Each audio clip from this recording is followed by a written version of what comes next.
Hi, Mary here at Mary's Heirloom Seeds. Welcome to another informative video. Today we're going to talk about suckers on your tomato plants. At Mary's Heirloom Seeds, we have a pretty unique selection of heirloom tomatoes available.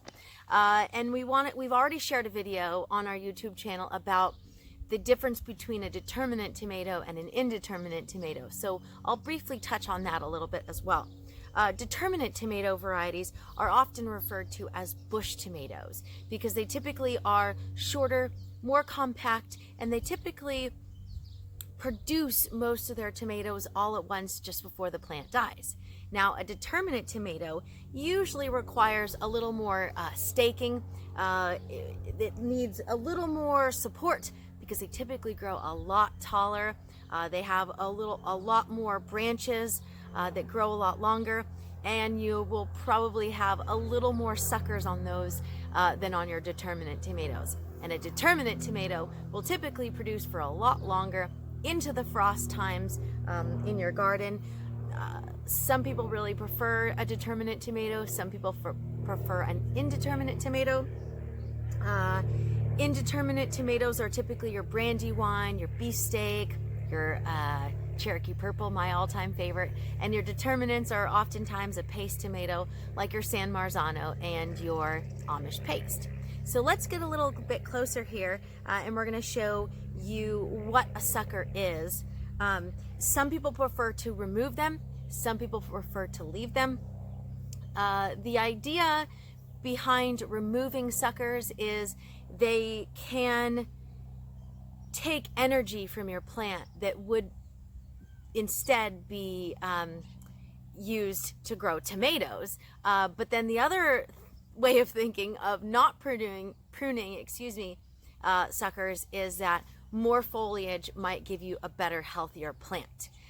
But on the flip side of that, if you have more foliage, sometimes you have more areas where pests can hide, and then also you've got a denser bush or a denser plant can also harbor diseases. We oftentimes will prune a plant because too dense of a plant doesn't allow airflow through, and then you can have soil-borne diseases, or you can have powdery mildew, things like that, and aphid infestation. So those are some of the reasons why you might leave the suckers and some of the reasons you might remove your suckers. So we're going to get a little closer and we'll show you the difference between your stem, a sucker, and your branches, and then we're going to show you how to prune for take those suckers off. I don't always do it, but sometimes I get a chance to do it in some of those plants, and I have found that a light pruning of suckers helps my plants grow more tomatoes. So we're going to show you now. We've got a lot going on in this bed. You've got some volunteer tomatillos here. These are our sacrificial crop this year again. We're gonna try and pick off the bugs, but hopefully bugs will eat more of our tomatillos than they will our actual tomatoes. There's a sucker there. All right, so you've got your branch here. You've got your stem here, and then you've got your sucker right in the middle. So like I mentioned, some people will pinch off the suckers, some people will leave those suckers, but it can take nutrients and energy from your plant. So it's as simple, if they're very small, as simple as pinching them. I have nails, so I use those, and that's it. See if we can get a little closer. There we go. So that's a sucker right in the middle. It looks just like a regular leaf, but like I said, it's growing in the middle of the stem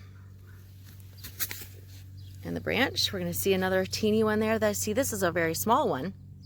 I typically prune these when they are small. I don't wait till they get too large. And I don't prune my tomatoes. I don't over prune my tomatoes. I really only remove suckers for the most part. And as I mentioned, it's not a requirement. It's a personal preference. Some people do it, some people don't. You don't have to do it, but it can help. Well, that's all for me today. I hope you enjoyed our video on pruning suckers. It was pretty easy and pretty painless if you ask me. Like I mentioned before, you don't have to prune your tomatoes, but you can if you want to. And as you saw, it's pretty easy to do. If you have any questions, you can always email me. I'm Mary at Mary's Heirloom Seeds, and our email address is mary@marysheirloomseeds.com. You can find links to seeds in the description section of the video here. Thanks for watching. If you haven't, please subscribe to our YouTube channel, and we've got a lot of different videos available for you. So if you have any questions, again, send us an email or comment below. Thanks for joining us, and happy planting.